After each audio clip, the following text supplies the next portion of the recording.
عن سلمان الفارسی رضی اللہ عنہ، حضرت سلمان فارسی رضی اللہ تعالی عنہ سے یہ روایت ہے۔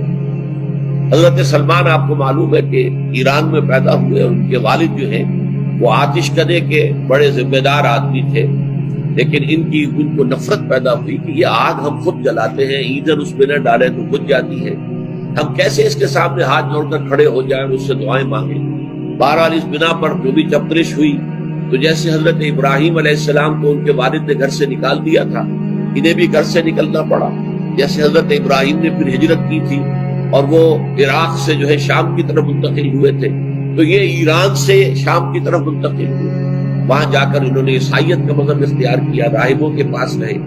آخری راہب جس کے پاس تھے، زیر تربیت و تعلیم تھے، تو جب اس کے انتقال کا وقت آیا تو انہوں نے کہا کہ مجھے تو ابھی تشفی نہیں ہوئی پورے طور سے، آپ نے بہت کچھ سکھایا ہے، بہت کچھ سمجھایا ہے، اور میں نے آپ سے بہت کچھ فیض حاصل کیا ہے، لیکن ابھی تو مجھے تشفی نہیں ہوئی، اب آپ کا انتقال ہو رہا ہے، میں آپ کے بعد کس کے پاس جاؤں؟ تب اس نے کہا کہ میرا علم مجھے بتاتا ہے کہ نبی یہ آخر الزمان کا ظہور اب قریب ہے، اور وہ جنوب میں کھجوروں کی سرزمین میں ہوگا، تو تم جاؤ، ٹرائی یور لک، جاؤ دیکھو شاید قسمت تمہیں ان کے قدموں میں پہنچا دے۔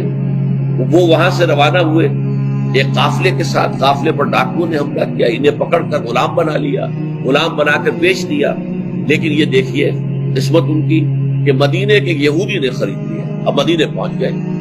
اب وہاں خبریں انہیں مل رہی ہیں کہ مکے میں کسی صاحب نے دعویٰ کیا ہے نبوت کا، لیکن ان کے پاؤں میں تو غلامی کی بیڑیاں، یہ مکے تو نہیں جا سکتے۔ تو میں کہا کرتا ہوں کہ یہ اس شخص کی قسمت ہے کہ جیسے ہم کہتے ہیں کہ پیاسا کنویں کے پاس جایا کرتا ہے، کنواں تو پیاسے کے پاس نہیں آتا، لیکن یہاں کیا ہوا، کنواں چل کر پیاسے کے پاس پہنچا ہے۔ محمد رسول اللہ صلی اللہ علیہ وسلم ہجرت فرما کر مدینے تشریف لے آئے۔ تب انہوں نے اپنے آقا سے ایک روز کچھ تھوڑی سی کھجوریں مانگی، لی اور اجازت طلب کی اور جا کر حضور کی خدمت میں پیش کی، کیونکہ اس نے یہ بتایا تھا راہب نے کہ وہ ہدیہ تو قبول کر لیں گے، صدقات قبول نہیں کریں گے، صدقہ قبول نہیں کریں گے۔ تو اسی امتحان کے لیے جا کر حضور کی خدمت میں وہ کھجوریں پیش کی۔ حضور نے پوچھا کیا ہے، عرض کیا صدقہ، فرمایا نہیں میں صدقہ قبول نہیں کرتا، یہ غربا کا حق ہے، دے دو تقسیم کی۔ پھر کچھ عرصے کے بعد پھر کچھ کھجوریں لی ہوگی اپنے اس آقا سے، پھر پہنچے، پھر جب حضور نے پوچھا کیا ہے، عرض کیا کہ یہ ہدیہ، آپ کو فرمایا ہاں ٹھیک ہے، ہدیہ میں قبول کرتا ہوں، تو فوراً قدموں میں گر گئے، ایمان لے آئے۔ اور ان کا معاملہ جو ہے یہ بھی جان لیجئے کہ یہ فقراء صحابہ میں سے تھے جو کوئی کام نہیں کرتے تھے، ہمہ وقت حضور کے ساتھ رہنا، اور اس اعتبار سے حضور نے ان کے بارے میں یہ بھی کہا ہے کہ سلمان و منا من اہل البیت، سلمان جو ہے وہ ہمارے اہل بیت میں شامل ہے رضی اللہ تعالی عنہ۔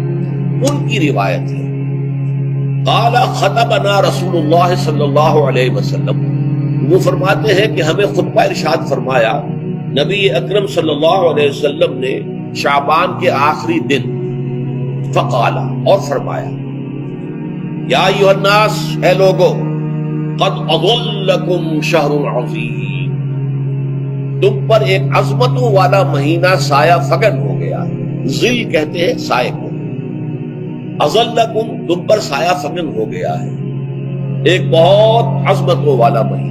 اب دیکھیے یہ وہی ہے بات جو انگریزی کے محاورے میں ہے کہ coming events cast their shadows before, آنے والے واقعات کا ایک سایہ سا پہلے سے پڑ جاتا ہے۔ تو ابھی مہینہ شروع نہیں ہوا رمضان مبارک کا، لیکن وہ آیا چاہتا ہے، تو گویا کہ اس کا ایک سایہ پہلے آ گیا ہے، جس کو حضور فرما رہے ہیں کہ تم پر سایہ کر لیا ہے ایک ایسے مہینے میں کہ جو بہت عظمتوں والا ہے۔ شہر مبارک، وہ مہینہ بہت برکتوں والا ہے۔ شہر فیہ لیلۃ خیر من الف شہر، یہ وہ مہینہ ہے کہ جس میں ایک رات وہ بھی ہے کہ جو 1000 مہینوں سے افضل ہے۔ اور یہ ظاہر بات ہے قرآن مجید کی صورت ہے مکمل، انا انزلناہ فی لیلۃ القدر وما ادراک ما لیلۃ القدر لیلۃ القدر خیر من الف شہر، اس کی طرف اشارہ ہے۔ اب اس کے بعد جو جملہ ہے جعل اللہ صیامہ فریضۃ، اللہ نے اس مہینے کا روزہ رکھنا فرض قرار دے دیا، وقیام اللیل، ایک تو قیام اللیل کے لفظ پر غور کی، اور اس کی راتوں کے دوران کھڑے رہنے کو تطوعاً، آزاد مرضی پر چھوڑ دیا ہے۔ تو گویا کہ اس رمضان مبارک کے دو پروگرام ہیں. ایک پروگرام دن سے متعلق ہے، وہ ہے روزہ، اور ایک قیام رات سے متعلق ہے، اور وہ ہے قیام اللیل. دن کا پروگرام فرض ہے، رات کا پروگرام فرض نہیں ہے، لیکن ایک طرح کی تشویق اور ترغیب، اس کے لیے جو ہے تحریص یہ موجود ہے. ورنہ تو یہ ہے کہ ہر رات جو ہے اس میں تہجد آپ پڑھیں، رات کو کھڑے رہیں، وہ اللہ تعالیٰ کو بہت پسندیدہ ہے. تہجد حضور کے لیے تو فرض کے درجے میں رہی ہے، لیکن عام مسلمانوں پر فرض نہیں ہے. البتہ جو کوئی کر سکے ان کے لیے یقیناً بہت اعلیٰ مراتب ہے، بہت اونچے درجات ہیں. وہ تو کسی بھی شب پورے سال آپ کریں، لیکن اس کے لیے خاص طور پر چونکہ اہتمام کیا گیا، لہذا جعلہ کا جو فعل ہے اس کے مفعول میں جہاں یہ شامل ہے، نمبر ایک جعل اللہ صیامہ فریضۃ، روزہ رکھنا فرض قرار دے، اور اس کی راتوں کو کھڑے رہنا یہ تمہاری مرضی پر چھوڑ دیا، اسے فرض نہیں کیا. بس اس تمہید کے بعد اب میں شروع کروں گا استقبال رمضان کے ضمن میں روزے کی حکمتیں کیا ہیں، اس کے احکام کیا ہیں. نمبر ایک، شریعت محمدی میں روزے کی تدریجی فرضیت. یہ جو تمہیدی مضمون ہے اس ضمن میں وہ بہت اہم ہے. پہلی بات یہ جان دیجئے کہ اہل عرب جو ہے، قریش بھی اہل مکہ اور قریش کے تابع بقیہ تمام بنی اسماعیل بھی، اور ان کے تابع جو بھی عرب میں دوسرے قبیلوں کے لوگ تھے کہ جو عربی تھے اور مشرک تھے، وہ سب اس کے اندر مذکورات تھے. تو فرمایا گیا کہ ان لوگوں میں روزے کی عبادت معروف نہیں تھی. یا تو یہ ہے کہ حضرت ابراہیم علیہ السلام کے زمانے میں روزے کی عبادت تھی ہی نہیں، کیونکہ یہ لوگ اپنے قول کے مطابق ملت ابراہیم پر تھے. لیکن یہ ہے کہ بہرحال روزے کی عبادت سے نہ آشنا تھے. کیا وجہ ہے یہ ہم نہیں جانتے. آپ کو معلوم ہے نماز سے وہ واقف تھے، اگرچہ اس کا حلیہ انہوں نے بگاڑ دیا تھا، تالیاں بجاتے تھے، سیٹیاں بجاتے تھے یہ، لیکن نماز کہتے تھے اسے نماز.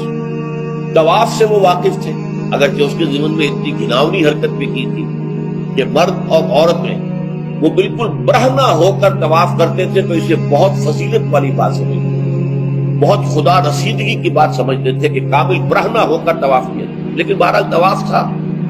اسی طرح قیام عرفہ، قیام منی یہ بھی موجود تھے. تو حج کے بھی بہت سے ارکان جو ہیں وہ ان کے یہاں معروف تھے. اور ویسے خیرات و صدقات، چاہے زکوٰۃ ایک خاص نظام کے تحت نہیں تھی، لیکن خیرات و صدقات بھوکے کو کھانا کھلانا یہ ان کے یہاں اعلیٰ اقدار میں یہ چیزیں شامل تھی، اخلاقیات کے اونچے مقامات. اس صوم کا ان کے ہاں قطعاً کوئی ذکر نہیں. روزے کی عبادت جو ہے ان کے ہاں بالکل نہیں تھی. البتہ صوم کا لفظ موجود، یہ لفظ وہ استعمال کرتے تھے اپنے گھوڑوں کے لیے، روزہ رکھواتے تھے گھوڑوں. اس کا پس منظر یہ ہے کہ ان کے ہاں آپ کو معلوم ہے کہ لڑائی، دنگا فساد، جنگ، اور یہ کہ غارت گری کرنا، لوٹ مار کرنا، یہ تمام ان عرب قبائل کا پیشہ تھا. اصل پیشہ یہی تھا. اس میں ان کے پاس دو جانور تھے. ایک تو اونٹ جو ہے وہ ان کی جو آب و ہوا ہے، ان کے جو حالات ہیں اس کے ساتھ پوری مطابقت رکھتا ہے. یعنی اسے کئی دن کھانے کو نہ ملے اسے پرواہ نہیں، ہفتہ بھر پانی نہ ملے اسے کوئی پرواہ نہیں. اس اعتبار سے دھوپ کی کتنی ہی جو ہے تپش اونٹ کو کچھ نہیں کہتی. لیکن یہ کہ وہ سست رفتار جانور، لڑائی کے لیے، جنگ کے لیے، خاص طور پر غارت گری جہاں کرنی ہو، جہاں جا کر گویا کہ ڈاکہ مارنا، پھر دوڑنا ہے، بھاگنا ہے، واپس جانا ہے، تو انہیں گھوڑے کی ضرورت ہوتی تھی جو سریع الرفتار ہے. لیکن گھوڑے میں یہ اوصاف نہیں تھے. وہ بھوک کو برداشت نہیں کر سکتا، مزمحل ہو جائے گا. وہ پیاس کو برداشت نہیں کر سکتا، مزمحل ہو جائے گا. وہ دھوپ کو برداشت نہیں کر سکتا، مزمحل ہو جائے گا. اور اگر یہ گھوڑا مزمحل ہو جائے تو سوار کا کیا حشر ہوگا، وہ آپ اس سے اندازہ کر لیجیے کہ اصل میں تو پھر ہلاکت سوار کی ہوگی. اس لیے وہ اسے تیار کرتے تھے جنگ کی صعوبتوں کو برداشت کرنے کے لیے. اس کا دانا پانی بند کر دیا، اور اس کا منہ جو ہے وہ عرب بدو جو ہوتا تھا خود تو اپنا چہرہ اور سر لپیٹ لیتا تھا کپڑے کے اندر جب وہ چلتی تھی. ان کے ہاں باد سموم، تیز آگ جیسی ہوا جو ہے جس کے اندر ریت کے ذرات بھی ایسے ہوتے تھے گویا کہ کسی پہاڑ کی جو ہے اس کے اندر کی ریت جو ہے وہ چلی آ رہی ہے. تو گھوڑے کا رخ ادھر کر کے کھڑے کر دیتے تھے، خود اپنے منہ پر ڈاٹا واٹا باندھا ہوا اپنی حفاظت کے لیے، تاکہ اس کے اندر دھوپ کی سختی برداشت کرنے کی عادت پیدا ہو. پیاس کی برداشت کرنے کی عادت پیدا ہو، بھوک کو برداشت کرنے کی، اس کو کہتے تھے صوم۔ صوم کے لفظی معنی رک جانا۔